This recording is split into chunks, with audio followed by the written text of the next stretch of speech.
Ada yang nanya tentang saham treasury SCMA. Ini menarik karena di atas kertas bisa bikin jumlah saham beredar berkurang. Ya karena saham treasury SCMA dihapus. Dan EPS-nya bisa naik. Kemudian free float-nya pun bisa naik. Tapi karena naiknya EPS dan yang lainnya tadi itu karena penghapusan saham treasury, ada satu hal yang harus diwaspadai. Nah ini kita akan bahas, jadi tonton sampai selesai.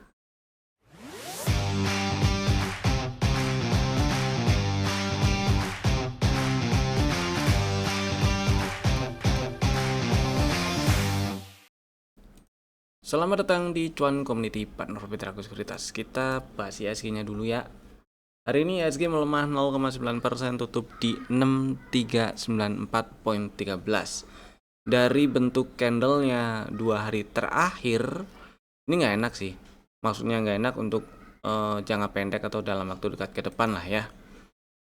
Maksudnya ada peluang terkoreksi, entah itu ngetes 6300 pas atau sedikit di bawah itu gitu ya.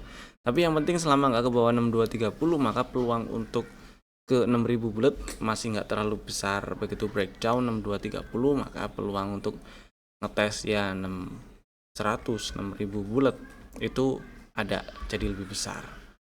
Karena kenapa penutupan hari ini bikin kurang enak, karena ya dari kemarin itu open gap up, kemudian sempat naik ke atas highest bulan Juli, tapi tutupan doji di bawah highest bulan Juli lagi.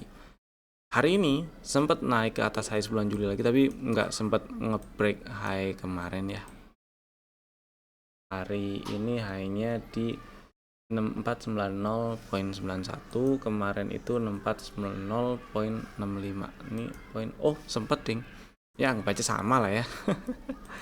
Terus kempes tutup di 6394.13. Jadi candle body merah meskipun kecil, tapi meninggal bodinya kecil ya, cenderung doji, tapi meninggalkan shadow atas yang jauh lebih panjang dibandingkan body candlenya, yang berarti ada rejection setelah tadi naik sampai ke 6490. Kemudian membuka peluang yang lebih besar untuk terkoreksi lebih dalam, mudah-mudahan nggak terlalu banyak ya, ke area 6300 bulat atau 6200 sekian ya. Selama nggak breakdown 6230 atau lebih bawah, maka peluang untuk lanjut ke 6000 masih belum terlalu besar. Itulah ya kurang lebih. Jadi buat yang lagi trading terutama jangka pendek, jangan lupa strategi antisipasi dan exitnya itu dibikin, kemudian dijalanin. Mau pakai trailing stop, stop loss, take profit boleh, mau dipantengin kemudian eksekusi manual juga nggak apa-apa. Dan saham-saham yang udah kasih cuan hari ini ada beberapa yang mau kita bahas. Yang pertama ada Medco.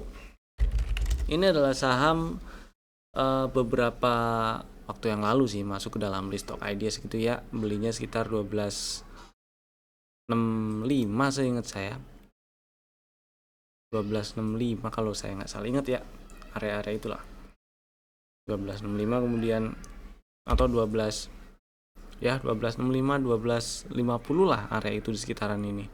Kemudian sempat naik, nggak nyampe target 1400-nya, turun lagi, dan hari ini baru lunas 1400. Hari ini tutup 1425.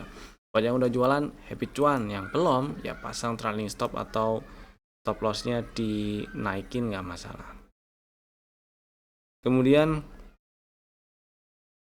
trailing stop atau stop loss-nya boleh diupdate di 1395 gitu ya. Happy cuan si Medco. Kemudian yang kedua ada BKSL. Ini barang kemarin sebenarnya, kemarin sesi 2 lah, waktu live trade sesi 2. Waktu si BKSL itu jalan naik gitulah ya, kira-kira ya, kurang lebih jalan naik nembus ke atas 77 ya, di sekitar 7677 lah. Itu di spill, boleh lah kalau misalnya pengen beli, stop loss-nya cukup di 73 gitu kan, untuk fast trade aja lah. Ternyata di hari kemarin, hari Selasanya itu naiknya cuma sampai 79, terus kempes balik lagi ke 77 76 gitu ya. Hari ini sempat naik sampai ke 82. Mudah-mudahan udah pada jualan, karena tujuan belinya cuma mau nge-swing pendek doang, jadi ya dijual nggak ada salahnya juga ya si BKSL, karena 82 itu adalah highest sementara di bulan Agustus yang udah kebentuk di tanggal 7 kemarin. Udah dites nih, hari ini dites lagi meskipun tutup lebih tinggi dibandingkan highest close sebelumnya ya.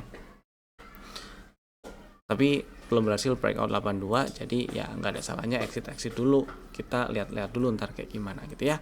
Happy cuan si BKSL-nya. Yang ketiga ada RMKE. Nah, ini waktu live trade sesi 1 tadi. Sebenarnya si RMKE itu masuk ke dalam list stock ideas sebelumnya kemarin gitulah. Yang untuk tanggal 19 dan waktu dekat ke depan. Tapi ngantrinya di 406. Nggak dapat barang atau belum dapat lah. Nggak dapat lah ya karena hari ini udah naik. Low-nya baru di 408. Low-nya cuma 408 kemudian membal. Dan tadi waktu di sekitar 416 ya 416 418 gitulah kurang lebih ya. Di spill 416 418 420 gitulah. Di spill anggap aja dapat di 420. Dibahas boleh beli. Kemudian sempat naik pertama sampai ke 440, koreksi lagi, ngegas lagi, sempat naik sampai ke 446 kemudian inside di 15 menitnya ya. Buat yang udah jualan, happy cuan. Yang belum, pasang trailing stop atau update stop lossnya naikin gitu di 430, jadi masih ada cuan kalau kejual di 430 besok gitu ya. Kalau misalnya ada turun-turunnya dan kejual di 430 masih ada cuannya.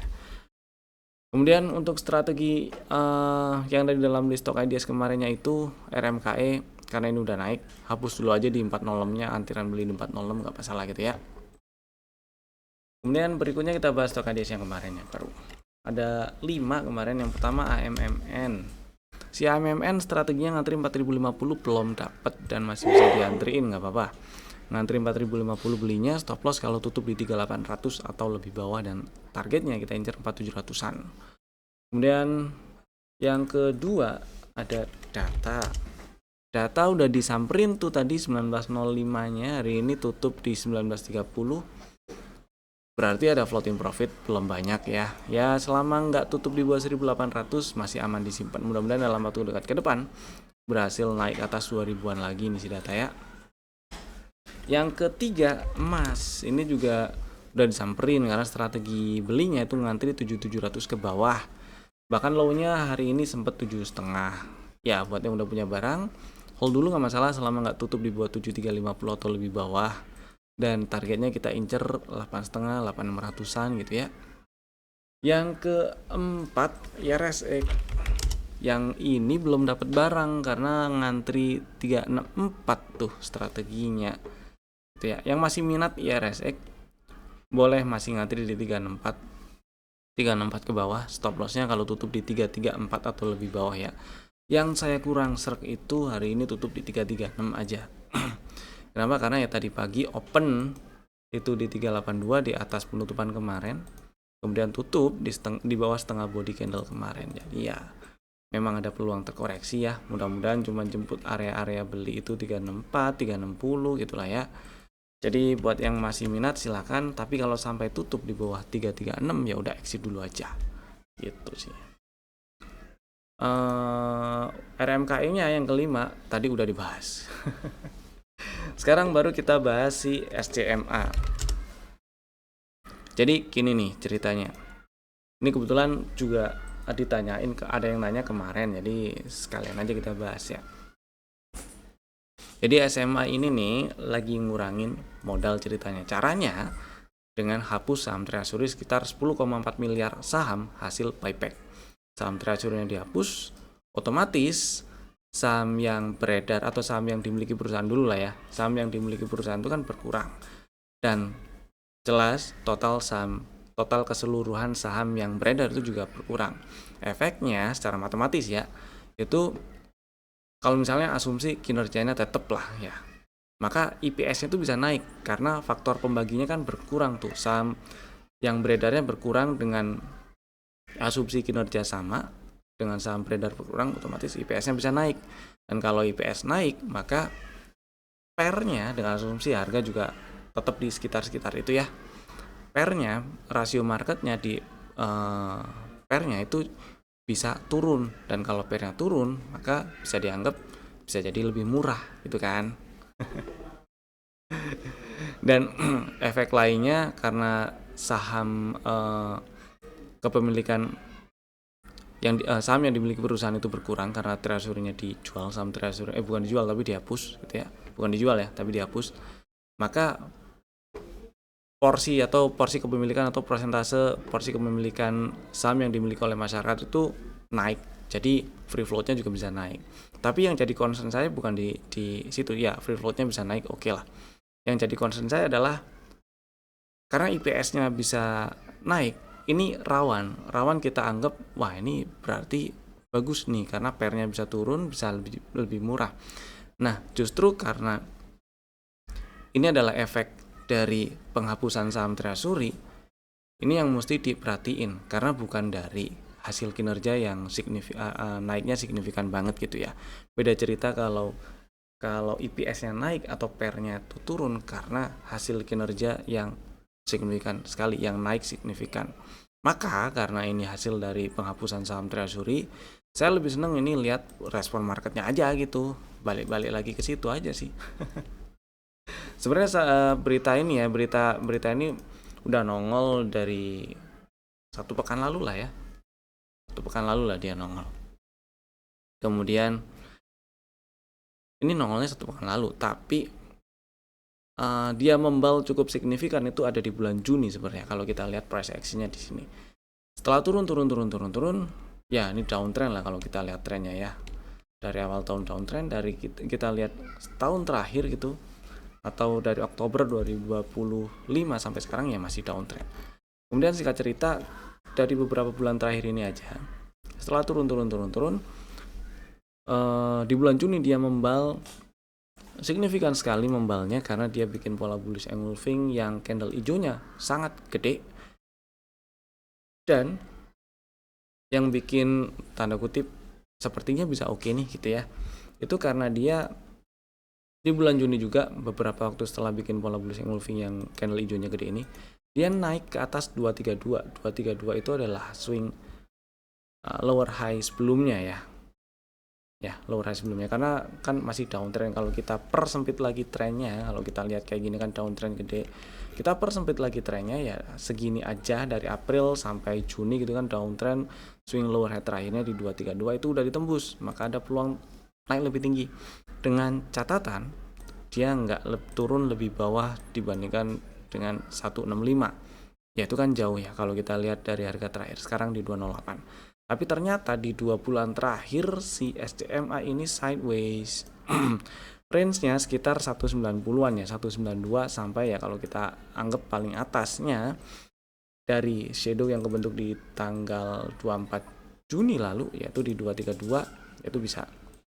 Tapi kalau kita lihat highest close-nya ternyata di 216 beberapa kali dites dan masih jadi resisten. Berarti setidaknya si SCMA harus berhasil breakout 216, 218 nih, 220-an itu di breakout makin oke. Peluang untuk lanjut nembus ke atas 234 jadi makin gede. Nah, untuk dalam waktu dekat ke depan ya, atau biar range-nya kita persempit, misalnya lagi ada barang gitu atau pengen beli, nggak perlu jagain di bawah 165 juga sih, kejauhan juga dari harga sekarang. Cukup perhatiin pertama itu area-area 198 di bawah 200 lah, karena beberapa hari ini stay di atas 200, 2 hari sih tepatnya, 2 hari ini stay di atas 200. Ini satu hal yang bagus sebenarnya, mudah-mudahan tetap bertahan di atas 200. Perlu hati-hati ketika udah turun tutup di bawah 200 lagi, apalagi sampai breakdown 192 nya. Maka kalau udah di breakdown ini 192, peluang untuk lanjut ngetes 170-an atau bahkan lebih bawah jadi makin gede. Kurang lebih sih seperti itu ya kalau kita lihat dari price action-nya. Perilaku pasar selama beberapa waktu terakhir ini, terutama 2-3 bulan terakhir lah, memang ada tanda membal tapi masih kepentok area-area resisten yang kebentuk dari swing lower high terakhir yang kebentuk di bulan Mei dan Juni itu ya. Kurang lebih kayak gitu ya. Mudah-mudahan cukup memberi insight dan mudah-mudahan juga cukup menjawab dari pertanyaan yang disampaikan di kolom komen di beberapa hari yang lalu. Next, kita bahas saham yang ada di dalam list stock ideas untuk besok hari Kamis 20 Agustus 2026. Ada 3 saham kali ini Bapak Ibu bisa masukin ke dalam watchlist jika belum ada. Saham pertama ada ADMR. ADMR sebenarnya sering dibahas sih, mungkin udah ada yang punya barang juga ya, nggak menutup kemungkinan karena ini saham sering dibahas dan sering dan beberapa hari yang lalu pernah di spill gitu kan, mungkin udah ada yang punya barang jadi hold dulu nggak masalah. Ini buat yang belum punya aja dan masih minat, karena kalau kita lihat masih cenderung downtrend dari low Juni ataupun ya dari low Juni aja lah, masih cenderung downtrend. Kalau kita mau persempit trennya atau pendek trennya dari Juli sampai sekarang ya masih kok downtrend sih, masih uptrend gitu ya, masih uptrend. Maka selama dia nggak ke bawah 1545 ini uptrendnya belum selesai dan masih ada peluang ke 1780 1800 gitu. Dan 2 hari ini terkoreksi, volumenya turun, volumenya lebih cenderung berturut-turut lebih rendah dibandingkan dengan waktu dia ngegas nge-breakout 1670-an. Jadi buat yang minat beli si ADMR ngantri 1620 1600 itu boleh. Stop loss kalau turun apalagi tutup di bawah 1545 dan targetnya kita incer 1780 1800 area situ dulu ya. Kemudian saham kedua ada DSSA. Nah, DSSA menariknya hari ini ada nego gede sih. Buat yang lupa, DSSA per tanggal 10 Agustus kemarin itu dia jual saham treasury-nya ke market ya. Jual di market, nggak ngomong jual di market reguler atau nego atau tunai, jual di market aja. Dan hari ini ada transaksi nego gede lagi tuh. Beberapa waktu yang lalu sempat ada transaksi nego gede juga ya, 2 hari berturut-turut, dan hari ini ada lagi gitu. Singkat cerita hari ini DSSA menguat 6,7% lah, tutup di 1040. Dan tadi transaksi negonya ada beberapa harga, ada 3 harga yang ada tercatat, ada dan di 3 harga gitu ya. Singkat cerita, kalau kita lihat dari candlenya hari ini menarik, tutup di 1040, tutup bikin penutupan lebih tinggi lagi dibandingkan penutupan sebelum-sebelumnya di bulan Agustus terutama dan beberapa bulan terakhir. Jadi buat yang minat beli DSSA, karena ini masih ada peluang ke atas juga ya kalau kita lihat trennya selama nggak breakdown 920 sih, maka ngantri 1000 boleh. Buat yang minat beli DSSA gitu ya, 1000 1005 sih nggak masalah, 1010 juga nggak masalah sebenarnya. Stop loss kalau turun dan tutup di bawah 1000 di bawah 920. Targetnya kita incer 1400-an, masih cukup jauh sih kalau kita lihat sebelah kirinya ya, cukup kosong. Area 1400, 1470, 1600, 1700. Mudah-mudahan sih 1400 disamperin dulu lah. Lumayan kalau berhasil ke sana dapat di 1000 nyampe 1400 kan udah 40%. Risk reward rasionya sih bagus sekali, mudah-mudahan disamperin dengan lancar ke sana ya. Dan yang ketiga ada WIFI. Si WIFI ini hari ini melemah, memang melemah 2,8%. Yang menarik tuh kemarin tutup di level 2120 ya. Tutup di level 2120 ini dia jadi nge-breakout highest close bulan Juli. Meskipun belum berhasil tutup di atas highest close bulan Juli, yaitu tutup di atas 2150 ya, belum, cuma nembus shadow-nya doang, kemudian tutup sedikit di bawah itu. Masih tetap bagus, masih tetap oke. Buat yang udah jualan kemarin-kemarin, nah ini ada strategi untuk buyback-nya. Dan yang masih minat beli WIFI ya, mungkin belum sempat beli, ini ada strategi belinya. Ngantri di 1970 boleh, di 2000 boleh nggak? Boleh-boleh aja sih sebenarnya ya. Yang penting stop lossnya sama-sama kalau turun dan tutup di bawah 1885, dan targetnya kita incer 2250-an dulu lah, 2200-an dulu lah ya. Incer area 2200-an dulu. Karena ini adalah area yang pernah jadi support kemudian di breakdown, dan kalau dites lagi, kalau nyampe lagi area situ berpotensi jadi area resisten. Di atasnya lagi ada area 2,5 2600-an. Sebenarnya area ini sih lebih menarik diperhatiin sih, 2600-an tuh, 2570 gitu ya, lebih menarik diperhatiin karena ya inilah 2470 2,5 lah ya, karena bekas support kemudian jadi resisten, dan kalau nyampe situ lagi ya berpotensi sekali untuk jadi area resisten. Mudah-mudahan sih paling nggak nyampe 2200-an dulu lah, tapi ya jemput area belinya dulu. Oke, itu tadi 3 saham pilihan kami. Bapak Ibu bisa langsung bikin ordernya sekarang juga menggunakan fitur automatic order masing-masing. Terima kasih telah tonton video ini dari awal sampai selesai. Saya Evan, sampai jumpa lagi di video kami berikutnya. Dadah.